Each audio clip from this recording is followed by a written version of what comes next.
El papel de las inversiones internacionales.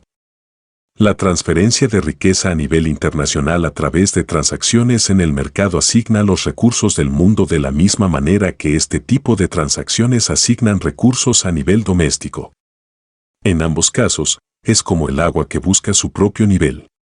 Si las inversiones con un cierto nivel de riesgo son más rentables en Taiwán que en Suecia, entonces el capital, ya sea estadounidense, británico o alemán, se dirigirá a Taiwán en lugar de a Suecia, lo que eleva el nivel de productividad en el mundo en su conjunto y los niveles de vida a nivel internacional.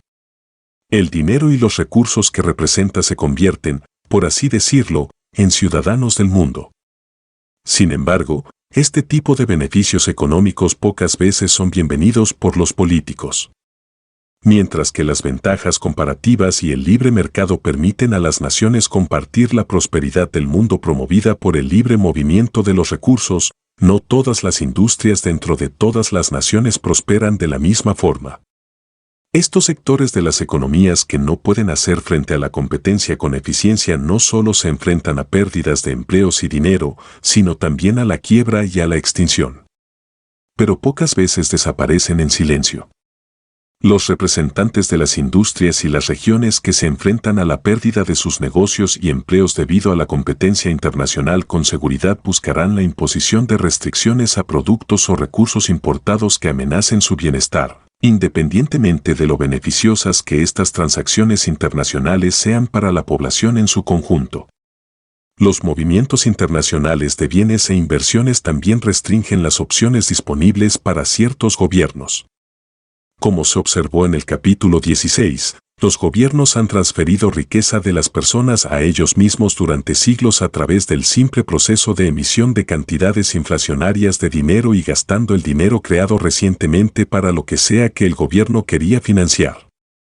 Con la libertad para transferir riqueza a nivel internacional, a velocidades instantáneas con transacciones financieras informatizadas, el dinero y los recursos que representa tienden a ser retirados rápidamente de los países cuyos gobiernos están llevando a cabo este tipo de confiscaciones turbias. Otras políticas económicamente contraproducentes también tienden a ocasionar que la propia riqueza de un país abandone este y que la riqueza del exterior deje de llegar.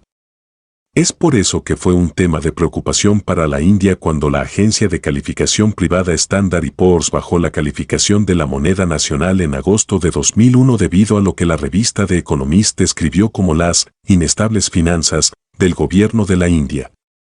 Los líderes políticos tienen mucho más control cuando la riqueza fluye hacia sus países en la forma de ayuda exterior, es decir, de la mano de agencias nacionales o internacionales y no como inversiones privadas de individuos o empresas. No obstante, recibir riqueza desde el exterior a través del mercado requeriría convencer a los inversores del éxito de un proyecto y de que se puede confiar en el sistema político y legal cuando llegue el momento de retirar sus ganancias o la inversión por completo, si así lo desearan.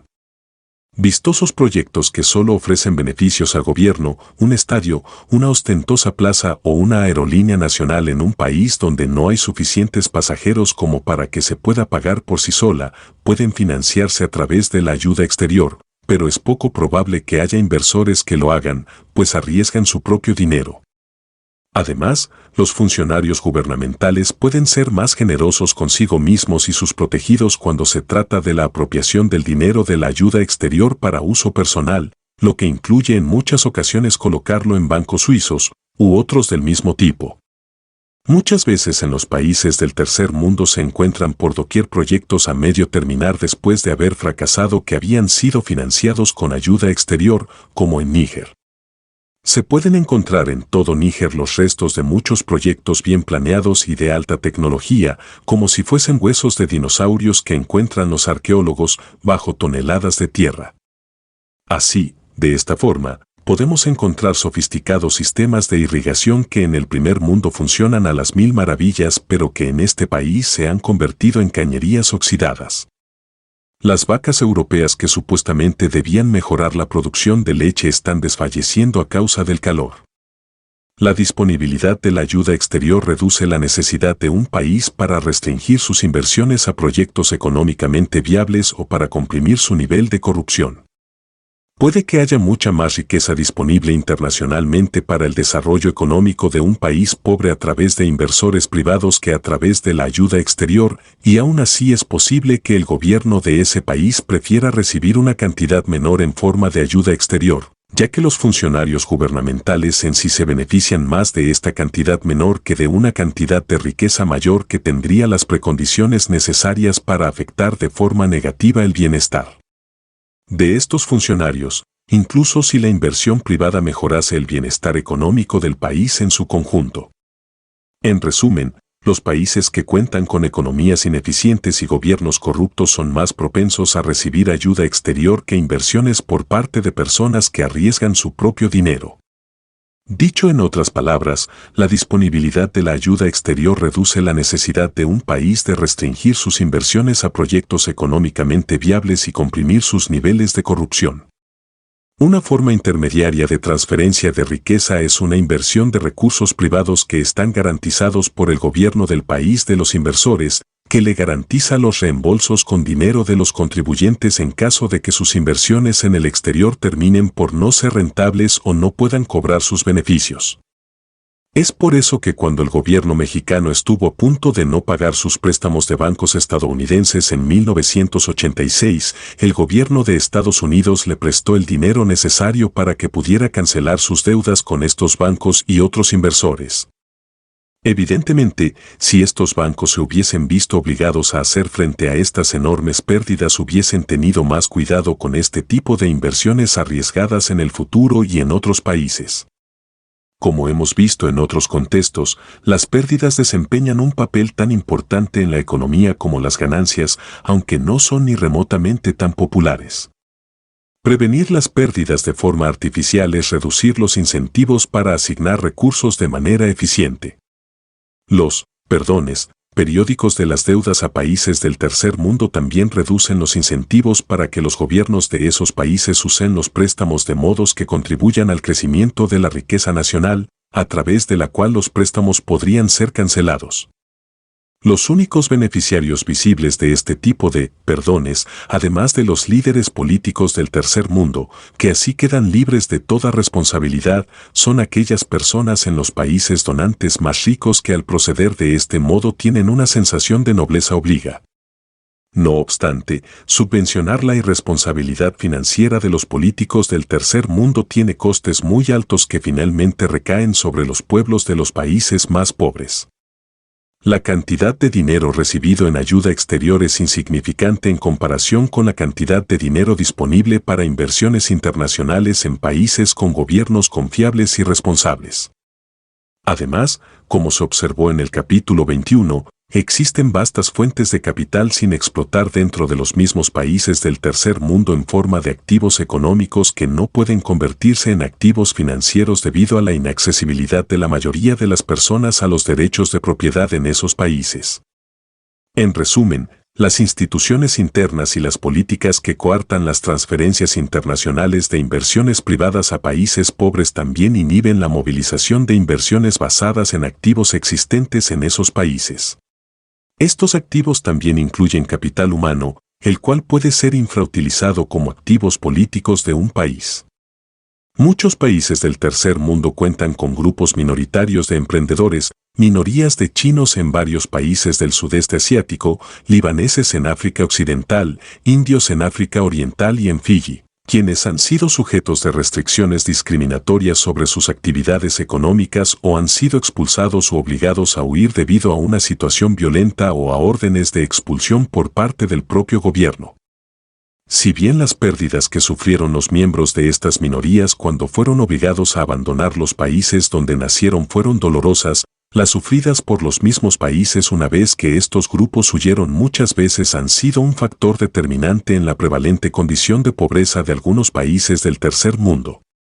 Por ejemplo, sectores completos de la economía de Uganda quebraron después de que 50.000 indios y pakistaníes se vieran obligados a abandonar el país en la década de 1970. El capital humano autóctono puede que también se marche de algunos países debido a que sus climas político e institucional ofrecen muchas menos oportunidades para que los individuos progresen económicamente en relación con algunos países en el exterior. Con toda su pobreza, la India ha sido desde hace siglos un exportador de emprendedores que han creado exitosas empresas desde el Caribe al Pacífico Sur y desde Rusia hasta África. Hoy en día, los ingenieros informáticos de la India son una fuerza importante en Silicon Valley en Estados Unidos y representan el 10% de los anestesiólogos en todo el país.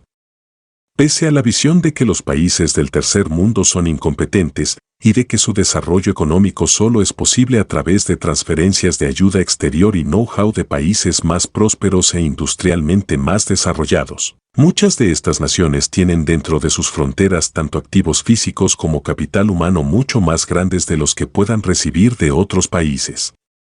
Esto no quiere decir que sea políticamente fácil reformar las políticas y las instituciones que son un lastre para el desarrollo económico interno en el tercer mundo. Lo que es políticamente fácil es aceptar la ayuda exterior y usarla para mantener a los líderes políticos actuales en el poder, independientemente de si esta ayuda genera algún beneficio significativo para el país en general o no. Hay enormes cantidades de riqueza que ha sido creada en economías clandestinas en el tercer mundo que son prueba del emprendimiento que ya existe en estos países, incluso si los sistemas legales impiden que esta riqueza se movilice para un desarrollo corporativo más grande, como ocurre en los países de Occidente o en algunas naciones asiáticas como Japón. En muchas ocasiones ha habido minorías de emprendedores en países del tercer mundo que han sido responsables de gran parte del desarrollo de los sectores económicos modernos en esos países. Los chinos desempeñaron esta función en Malasia, Indonesia y otras naciones del sudeste asiático, los indios y pakistaníes hicieron lo mismo en África Oriental y los libaneses lo hicieron en África Occidental. En tiempos pasados, los armenios desempeñaron este papel en partes de los imperios ruso y otomano, y los judíos en Europa Oriental. Sin excepciones, el éxito de estas minorías ha sido causa de resentimiento y en muchos casos ha llevado, a través de la política, a su persecución y expulsión. Además de las tragedias que han sido infligidas sobre estas minorías, el impacto económico de sus partidas ha supuesto una gran pérdida para los países en los que no se les ha permitido contribuir con lo que aportaban. Muy pocos países del tercer mundo no han contado con el capital humano, ya sea autóctono o no, necesario para el desarrollo económico. Por ejemplo, África Occidental se convirtió en el principal productor y exportador de cacao del mundo como resultado de que este cultivo fue plantado y producido por innumerables pequeños agricultores africanos, a pesar de que el cacao no es originario de África. Durante el siglo XX, muchos países pobres pasaron décadas prohibiendo la entrada de productos e inversiones del extranjero, así como de multinacionales, por miedo a ser explotados.